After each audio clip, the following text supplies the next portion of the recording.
what is the one sport that done for cardiovascular activity provides enough filters to create a vector that points toward longevity? In other words, what is the exercise that, if you do it repeatedly, results basically in the body that is optimized for longevity? Now I want to go through a few contenders, and I also want to first lay out a few caveats. So there is this illusion, or mental illusion, one could also say, that, and it is called the swimmer's body. So just because you begin to swim doesn't mean you get the body of a swimmer. In other words, there is already a pre-selection going on, which is that people who have bodies which are basically optimized already for swimming, based on genetics, have a bigger advantage in swimming compared to people who don't have such bodies. Michael Phelps, for example, has a seemingly longer upper body compared to people in other sports who then have other proportions, maybe basically that are optimized for other sports. So it could be, for example, that somebody who... So it is often mentioned that people who have long arms and long limbs compared to basically the rest of the body, maybe me being such an example, have an advantage in deadlifting because their arms basically at a given bend can reach to a point at the floor which is lower. Now, the question then becomes, and the question is the question I have asked myself as I was swimming in a river actually, what would be the exercise that if I exceeded at, or basically if I was very good at, that also would be very beneficial for longevity? Because if you take a look at all of these different exercise things you can do, or exercise arts, not arts, but kinds or sport activities you can do, then it often seems that they are somewhat only training a certain part of your body even, or then only optimizing for a certain kind of adaptation. So let's first of all go through strength training, or also resistance training, which is just another name for it. Resistance training now has multiple sub-variants. In general, the idea is to increase either strength or power output, or maybe also muscle mass. Not muscle mass, but muscle mass. So if you just opt for increasing muscle mass and you don't care about the rest, you might choose a different training style compared to somebody who trains for basically maximum power output, which in terms of recording this is basically going into the direction of powerlifting, I think at least. And then we also have the kind of combined thing, which is maybe just the normal resistance training everybody does, which might also already be optimized a little bit more towards longevity, as kind of this field of longevity seems to at least have kind of the first fingers or hands in the different areas of fitness. For example, in my gym there are already machines where you then can do a 1 rep max test, and this then appears in an app, and this app then, based on these 1 rep max tests, gives you eGym BioAge. So the company is called eGym, and it gives you a biological age based basically on how you rank compared to your peers. So somebody who is younger, up to maybe 18, in this case 21, usually has a higher power output or higher 1 rep max compared to somebody who is seemingly older, or not seemingly older, but actually older, maybe 80, for example. Probably not that good of a power output. So the question now is, can you have an example for a given cardiovascular exercise now, or a given sport activity where you also have, so can you have a counterexample? And you basically only need one counterexample in order to kind of falsify the theory that this would be the sport that leads or that optimizes your body, even with different or varying genetics, towards basically a body or a version of your body that, given the same genetics, would be more optimized for longevity. Now, first of all, resistance training. You could have, now it depends on what you want to opt for. If you take a look at strongmen, for example, they are often big up to the point where they have additional mass, mostly in the form of fat then, but it allows them seemingly to carry also more muscle mass. So there seems to be a point up upon which it is maybe easier to have additional muscle mass with also increasing fat mass and not being that lean or as lean as a stage bodybuilder, for example. And they seemingly have to go through a process of basically drying their body from all of the additional fat they otherwise would have. And so there is this concept of off-season and on-season, which means that they in the off-season have more body fat, and then the subcutaneous fat mostly seems to drain out, which then makes them kind of stage ready at the male physiques, for example, at a couple of or single-digit body fat percentages usually, it seems. It depends obviously also on the division. I am now thinking about Mr. Olympia, for example, or the different kinds of, or maybe Arnold Classic. Now, if you opt for powerlifting, then you would have basically a different optimization going on. So the first one would be mostly on aesthetics, on looks, maybe also on symmetry, but mostly basically viewed through the lens of other people, maybe also through the lens of one's own eyes, but now basically optimizing what other people would think, or the judges mostly, would think that is a good look, at least also compared to everybody else, or at least everybody who is on stage. Not to generalize too much here. Now, in terms of powerlifting, you could say that if I now, for example, if I took myself and I now wanted to powerlift more, then I could say that a marginal increase in my caloric intake would probably lead overall to a higher absolute power output, but not necessarily relative. So this concept of relative power output and absolute power output, of course, now I cannot really grow much, for example, which means that most of my power output is basically at least scaled to my height. So if you divide my power output at least to my height, then you have kind of a constant. If you now take my power output per kilogram, then my power output per kilogram is now might stay constant even though my absolute power actually increases. So it could be that if I eat lots more, and maybe I also took steroids, that I actually would be able to bench 200 kilograms instead of currently, I don't know, not even 100. So I would be able to absolutely increase basically my power output, but at the cost of, or maybe let's just say the power output per kilogram actually stays constant, but what I then would have is more body fat, which now in terms of longevity might be not a sub-optimization, but kind of an anti-optimization, so going basically away from longevity, because I now have also more fat, which means that I have to carry overall more body mass on the frame, on my bones, which probably don't grow linearly with my muscle mass and also my maybe strength output. So if we now go into this other field, which is now basically resistance training for longevity, then we already have the vector that is pointing towards longevity as the optimization method that is basically optimizing your different workout routines or whatever you are doing. So as of the last months and weeks and years even, I have gone through the exercise regime I am going through usually, and I've tried to basically implement a couple of things that, even though marginal improvements basically, at least in my eyes, seem to point more towards longevity, such as measuring basically my biological age, which then gives me the perspective of what I actually need to train, and so on and so forth, and also just getting the data of my biological age, at least in terms of this variant of biological age, which is calculated in my gym. Now, these three subcategories now, of course there could be more. There could be, there is also calisthenics, for example. Is calisthenics then maybe a better output? Calisthenics could be seen maybe as a mixture of cardio as well as resistance training, but the more it goes into, the higher basically the repetitions go, and this seems to be sometimes the case with calisthenics, the higher, the less you go basically into muscle growth, and the more you go into a cardiovascular benefit of the exercise.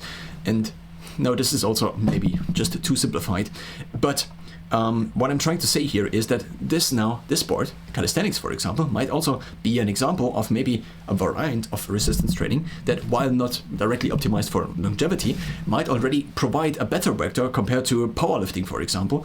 Now, it might be useful to to basically optimize for maximum power output, which is not necessarily what powerlifting would be, but powerlifting seems to be in this category. But if we take calisthenics and say, okay, somebody who wants to do a muscle up needs to have a power to weight ratio, which is, at least in his upper body, allowing him to push himself up a bar and also down again. So somebody who is doing a muscle up cannot probably have the physique of maybe a strongman. Or if you have a given individual, then if you want this individual to do muscle ups, And it seems to be kind of going into a different direction, or at least a slightly different direction, compared to having the same person perform things like pushing a truck, for example, for which mass or increase in mass, ideally also muscle mass, and with that along ideally also an increase in strength, maybe would be more optimal. Now, calisthenics already might be kind of a contender, but calisthenics is also still in the realm of resistance training, I would say. And so calisthenics, while it also includes these different exercises, I think is not really a cardiovascular exercise. What I am mostly searching for is a cardiovascular exercise that just done repeatedly, so which also means you can do kind of different things like thinking. So during resistance training, I often have trouble actually thinking some thoughts because I usually need to concentrate on doing the exercises properly.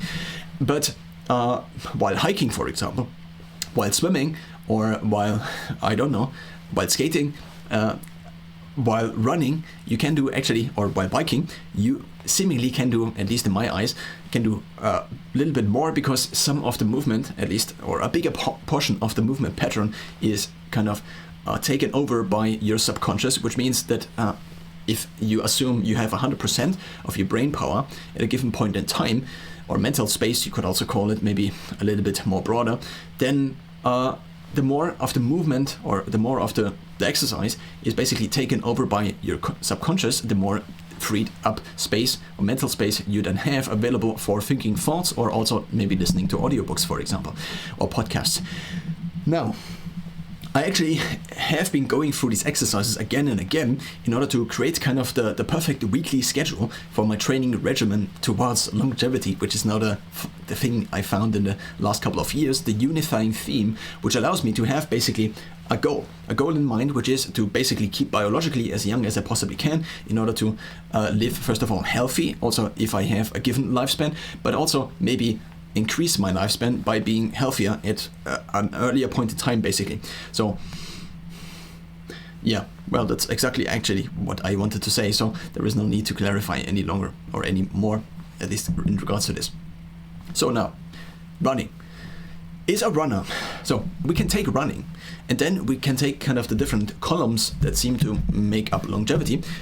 I could take again, for example, the age and biological age, even though the age and biological age seems to also miss out maybe on a couple of other things. Now, the age and biological age consists out of 4 tenets. These 4 tenets or columns are, first of all, the flexibility. This is the last one. Then we also have metabolic age, we also have cardiovascular age, and we also have strength age. The strength age is measured on these 1rep max machines, and you also can input basically manually your exercises. So if I bench press a certain amount of reps, then I can input this, and this calculates a 1rep max, which then also is included in the set of exercises which contribute to my biological age calculation, which is a calculation that references my strength in all of these exercises combined, and also has possibly the weights. So if an exercise is not that necessary for longevity, or not that useful for longevity, then I assume that the weight of this particular exercise as a factor is kind of decreased compared to something else which might have a bigger impact on longevity. For example, I could make up that maybe standing on one leg has a big impact and something else doesn't so much. So now, standing on one leg is not an exercise that you can actually input, but the broader concept, I think, is now somewhat explained. Now, this is mostly based on basically classic resistance training, but also on these 1rep max tests. But if you don't have a 1rep max test, then what you also can do is have a lower set, so a set with lower weight, and then you do more reps, and then there are calculators, and this app also calculates it. The second now is cardiovascular age. This app here takes 3 different inputs now, and these 3 different inputs in my case come from also a couple of different sources. This is resting heart rate, this is VO2 max, and it's blood pressure. Because I've taken my blood pressure now daily in the morning, twice a week, 2 readings basically to have an average, what I now have is yearly data. So I have a year of blood pressure morning readings going back, and I also sometimes have evening readings, even though if I alternate between evening readings and not even evening readings, or adding them, because my evening readings seem to be lower, they seem to draw basically the average down, which means if I alternate, or I sometimes just do them, then I probably have inconsistencies in the data readout, which I then cannot really interpret that very well. Nonetheless, I took this data, which is then the average of a given year. So basically all of the readouts, I think, have just an average of a given year. And now, What is also to be known, I think, or what is useful, I think, to be known, not to be known, I think, that's my assumption, is that similar to how you have resting heart rate, which ideally is taken in a resting position, you also have resting blood pressure. So normal blood pressure might go up and might go down. And when exercising, for example, I also sometimes measured when I just walked out and then it just walked in out of my apartment, then I actually measured and I had increased blood pressure, which probably means that blood pressure, similar to heart rate, actually goes up and down all day long. But by taking it in the morning after slept, similar to weighing yourself in the morning after slept, you're basically taking the minimum, the resting heart rate, the resting blood pressure, the resting weight, the resting fasted morning weight after toilet, you could also say. So there are a couple of conditions that apply in order to get a value that actually says something, because otherwise the standardization of this value might be a little bit too complicated in order to get basically any readout that makes sense. So it seems to be the case that at least these three values, not so much VO2 max, because VO2 max is not really a resting VO2 max, but it's actually activity VO2 max, and not only activity, but actually the highest thing. So you need to have a high intensity in order to properly measure VO2 max, but I just have an estimate from Garmin. I do wear a Garmin watch as well as a Galaxy watch now. This also means I'm using those systems, and in order now to get these three values, I have the blood pressure measured on a Garmin index, BPM, which imports it automatically via Wi-Fi to Garmin Connect. And here, Garmin Connect doesn't give me an average readout for a given year. I first of all had at least in terms of the cardiovascular age, I had I had the time interval of 1 week. But my resting heart rate, for example, I have the 7-day average of the resting heart rate here on my wrist. And so currently, for example, it's 46, which means for me that it has been lowering itself, probably because my sleep has somewhat stabilized in the last days compared to the last weeks before, where it was a little bit less stable. But what I'm trying to say here is that I chose then bigger intervals in order to have less of variability from day to day, because you need to update these values manually. So I only once a week choose basically to then look into Garmin Connect in order to see my resting heart rate over the last year.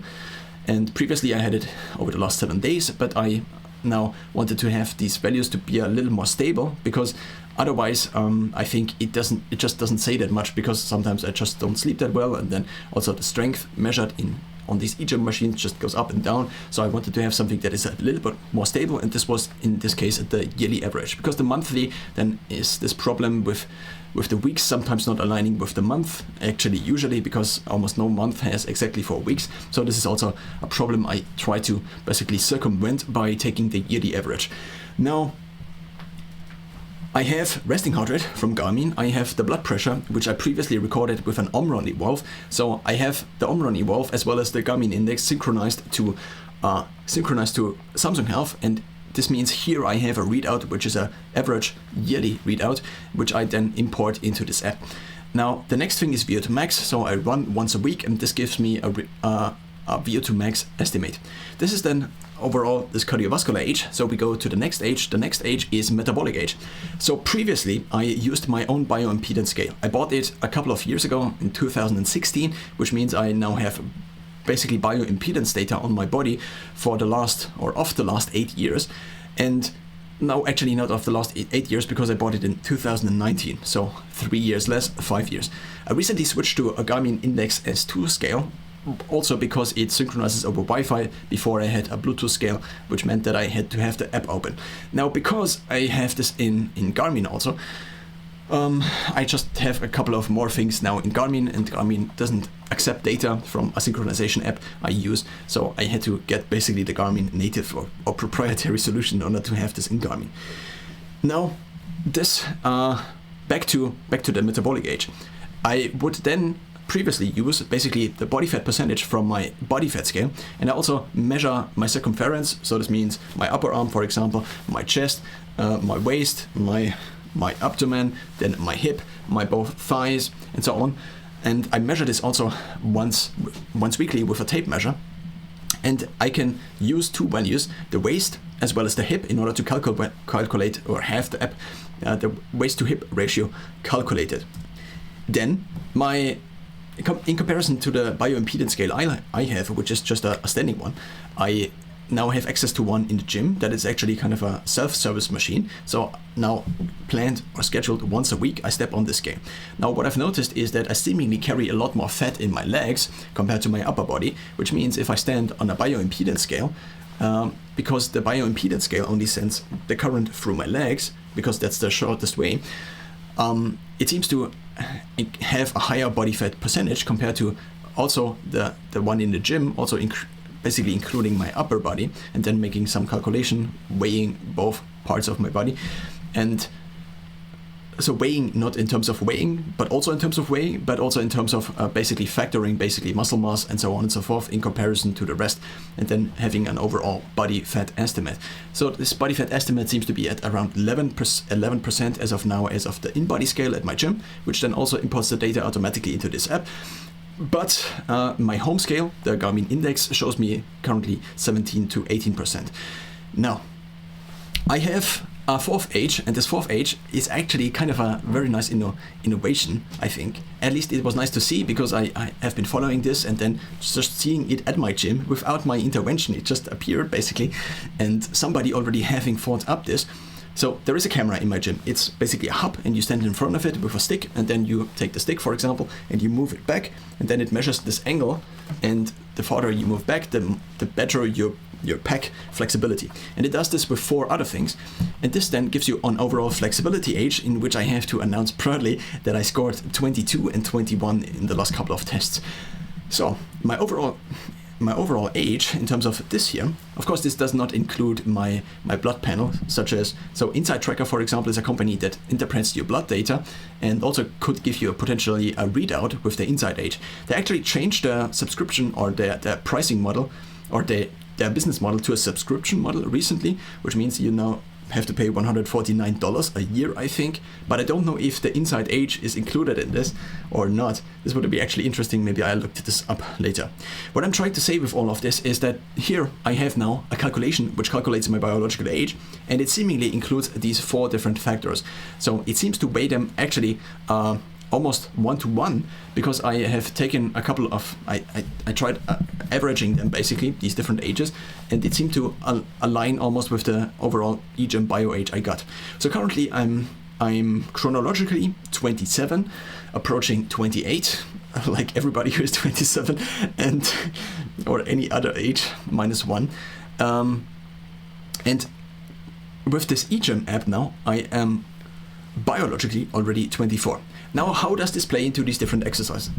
The question is now, what exercise does optimize all of these biomarkers in basically the ideal weights, which means the factors that stand in front of, basically the factor that stands in front of a given overall factor. The question now is, he who is a very good cyclist, runner, resistance training exerciser, interval training person, air biking person, sauna person, I just have in general cardio here, dancer, he who is a good swimmer, he who is a good hiker or an excellent hiker, he who is a good climber, he who is a good boulderer, he who is a good rower, he who is a good boxer, he who is good at cross-country skiing, he who is good at doing ski tours, he who is good at doing Pilates, at basketball, football, volleyball, yoga. What out of all of these sports is basically, when done repeatedly, kind of putting you the most towards longevity. And so over the last couple of years, I tried to design my weekly exercise program a little differently, depending on what I thought contributes basically to, let's just call it overall fitness, because I didn't really know what I optimized for in the early years of my training. And I do have 2 contenders, but these 2 contenders have large downsides. So I think in total it can be already brought down to you have to do a couple of more things. But nonetheless, if you would only do one thing, what would this one thing be? I want to now go through the exercises and also maybe consider or mention the availability of doing this exercise, if one can say this. So biking. Biking is somewhat available, but only if you have access either to a gym, or you have access to a bike, or you have access, not access, to maybe also mountains. And if you live in the city, then you cannot really bike because there are constantly these things like other cars, like lights and people. So you cannot really bike so you cannot just go out and bike. And this is already, I think, a kind of a big problem. But he who is a very good cyclist might have not a very good developed upper body. So it could be, and this is now kind of a knockout or falsification of he who is a good, and then every sport might have the big problem with longevity that, so he who is a good cyclist might be very good at endurance, might also have maybe good leg muscles in order to sprint, sometimes sprinting up a hill, because biking seems to include not just basically one thing you do repeatedly in a certain intensity level, but sometimes it's sprinting up a hill, then it's going down. So it already includes kind of natively, you could say, interval training to a certain extent. Running might be similar. So, but he who is a good biker might have a weak upper body, because the weak upper body also might give him less wind resistance, which might positively influence him being a good biker. And so he might also have not that much, just upper body strength. He might also have problems with other movements that are not just circular. So movements where there is, for example, impact involved. Maybe there is some absorption or some impact absorption if you also do jumps with the bike, but that's not the usual cyclist, I would say. And so you might have the problem that osteocalcin build up. So not osteocalcin build up.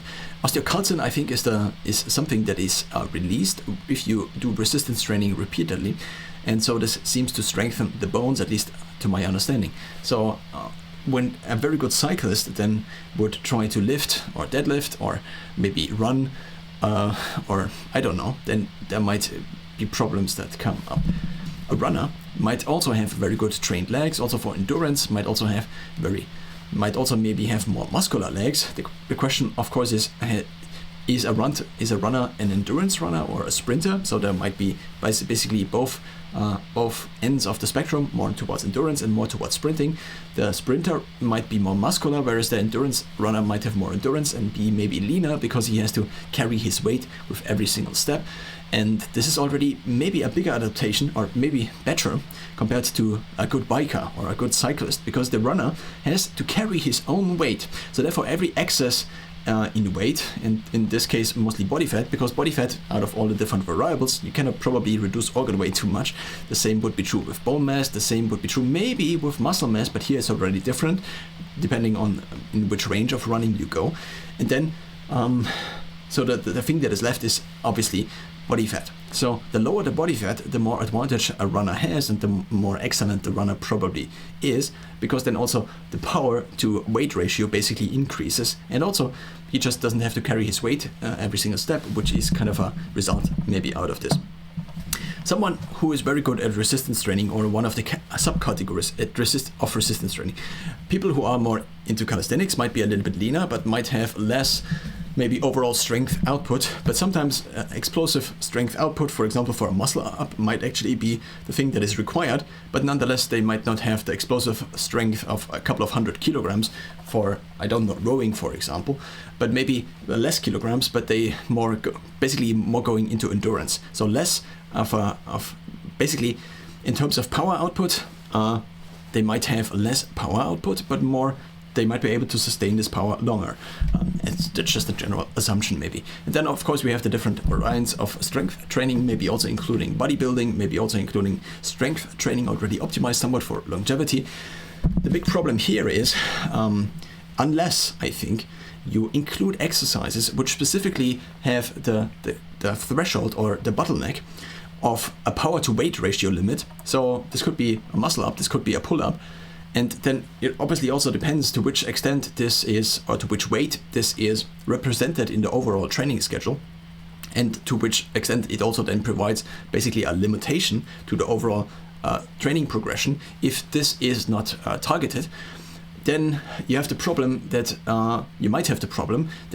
increase in body weight might not have so many downsides, which then in terms of optimizing for longevity might be a downside, because maybe, so if you, for example, have a body that is at 5% at 50 kilograms, and you have a body that is at 5% body fat at 100 kilograms, even though many people might not reach both, and it probably is also very hard to maintain 5%, I don't know, but let's just assume this example, then the person at 100 kilograms, let's just say it's the same height and also the same sex, then the person at 100 kilograms has actually twice the fat because they weigh twice as much, therefore the body fat is basically twice. So there might be a downside to this, and there might not be a razor or a filter within resistance training, if you just do resistance training, that optimizes basically the body, that requires an optimization that puts the body basically through this filter, which maybe would point towards longevity, which would be then also maybe a better power to weight ratio in whatever power of the different muscles we can have. Then I do have interval workout here, but interval workout is, at least in my training regimen, only something I already have kind of as one part of optimizing for longevity in order to have these anaerobic intervals in my weekly training schedule. Air biking is actually in my schedule specifically for the reason that it both trains upper body as well as the lower body. So running as well as cycling has the big downside, if it is included in my weekly training week, that it doesn't train the upper body much. Now we could kind of target this with either having biking and then having handles or levers, which then would result in air biking. But air biking then you can only do at the gym. So in terms of availability, you have to have a gym where there is an air bike, or you have to have an apartment where you can air bike. But then also the noise might be an issue because the air bike produces wind in a windmill or whatever this is, or a ventilator, and so this might also be an issue. So in terms of availability, maybe not so much. In terms of availability of strength training, obviously you kind of need a gym unless you go to calisthenics places, but they are also somewhat limited. So running is, I think, the thing that you can do maybe in most places without the need for, without finances being a large limitation. Of course, you have to have running shoes, but out of the different things we have mentioned up until now, this might be something. Then dancing. Somebody who is a good dancer, now it depends on what kind of dance. Maybe somebody who is a good dancer might, be maybe lean, because he has to be lean, because he has to have precise steps, but I only include dancing here. I don't know if it would be considered a proper sport activity. I only have it in here because I sometimes just jump around to music, and so I wanted to have it tracked, but I don't really have not that much knowledge. Everything I would say would just be a little bit of guessing. Treadmilling is similar to running, just indoors with less variability. Then we have swimming. And swimming, I think, now is basically the best contender. The best contender for the one exercise, maybe similar to air biking, but in terms of availability, the reason I don't swim now, I used to have basically swimming in my weekly training regimen, specifically for the reason that it is an endurance workout or a cardiovascular workout, which targets all of these different components. In addition, it also targets basically the CO2 threshold thing, which is basically working with your mind against the CO2 threshold while being on the water, which you don't really have in other exercises, also not in air biking. And this may be also a mental aspect, or I don't know what it specifically otherwise would train, but maybe other people have more knowledge about this. The main thing now about swimming, I think, is that first of all, the upper body is involved in kind of very different exercises. Air biking, for example, air biking is probably just not available for many people, but nonetheless, on air biking, you actually push things forward and then you pull them back, which is actually kind of beneficial, whereas the cycling movement is just going mostly down, unless you have basically click pedals, and then you have also the pulling up motion, at least to a certain extent. Now, rowing indoors might also provide something similar in terms of the training, but rowing is mostly, I think, pulling, and you cannot really push the thing forward because you only have basically the power is only transferred while rowing, basically. And the same is true for the legs. The legs only push, and then of course they pull your body weight forward again, but this is just your body weight and not the rest of the weight, which or similar in air biking, for example, you can push the lever forward and backward. You basically can use the back muscles as well as the front of your upper body, but not so much with rowing. You're only basically using half of the muscles. And even though it is a cardiovascular or endurance workout, you have then the downside with rowing that it only targets part of the muscle. Now, it might be better than running, because running doesn't train all of the upper body basically, unless you have something in your hands. If you have something in your hands, then you could, and you also might not be running, but actually just walking. Then, if you just walk and you use sticks, then hiking might be something. But most people, I think, don't run with sticks, probably because of the motion, maybe being somewhat not very natural. So hiking then has the problem that you cannot do it at a very high intensity if you're just going flat, unless, similar to biking as well as running, you have incline available, which then allows you to target the cardiovascular system a lot better. So in the last couple of weeks, I actually drove with the bike to a hill, and then I just raced up the hill, even though my legs were from previous running workouts quite fatigued. I was able to not race up the hill, just slowly triple up the hill would be the better description. Nonetheless, I was able to get my heart rate higher, and whereas before in the last couple of runs I usually had trouble reaching zone 3 even, but in this run I sometimes even got into zone 5. So the hill runs allow me to basically have, with less steps, a higher cardiovascular load on the system, because every step is harder, which means I don't have to rely that much on my leg muscles, which sometimes, at least for me, or often are the limitation.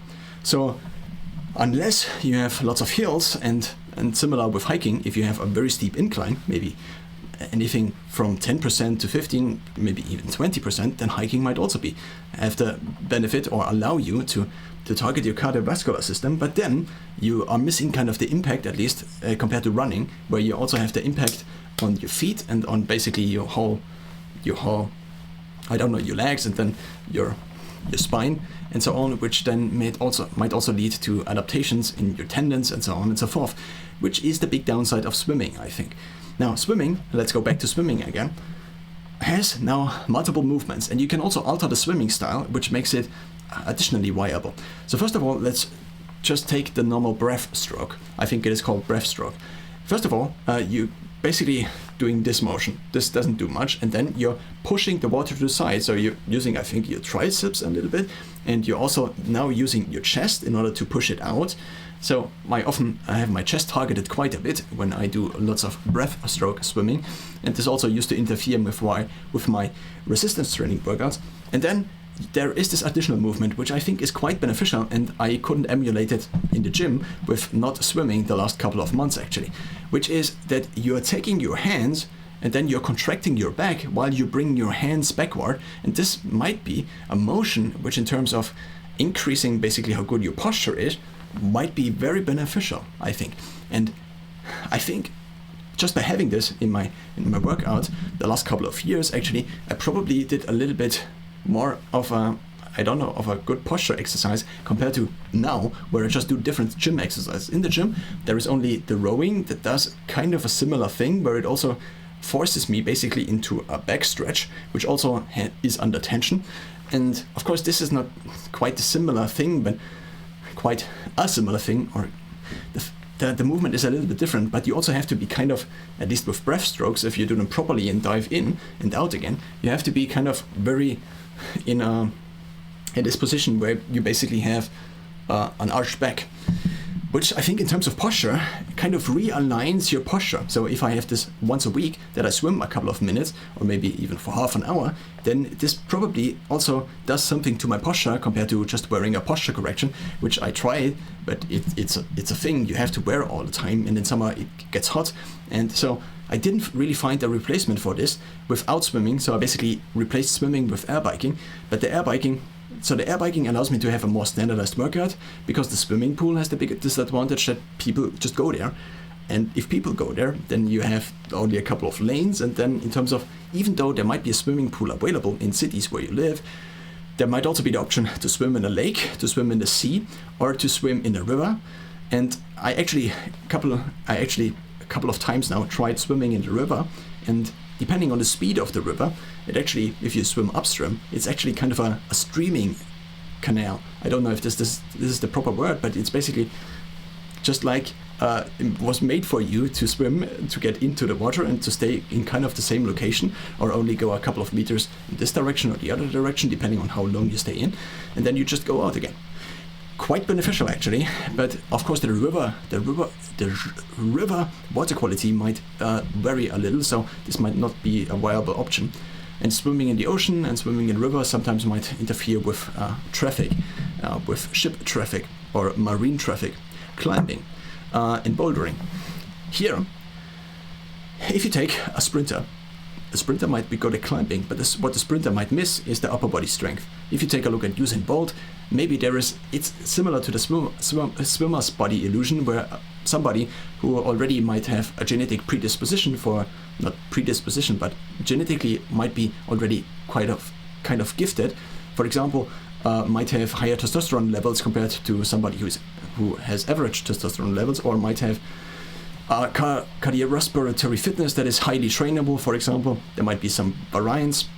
And so somebody who is a really good sprinter might already kind of be more jacked in terms of Usain Bolt, for example. And somebody who might naturally be not that jacked might be more maybe of a kind of endurance athlete. Or maybe not, but maybe.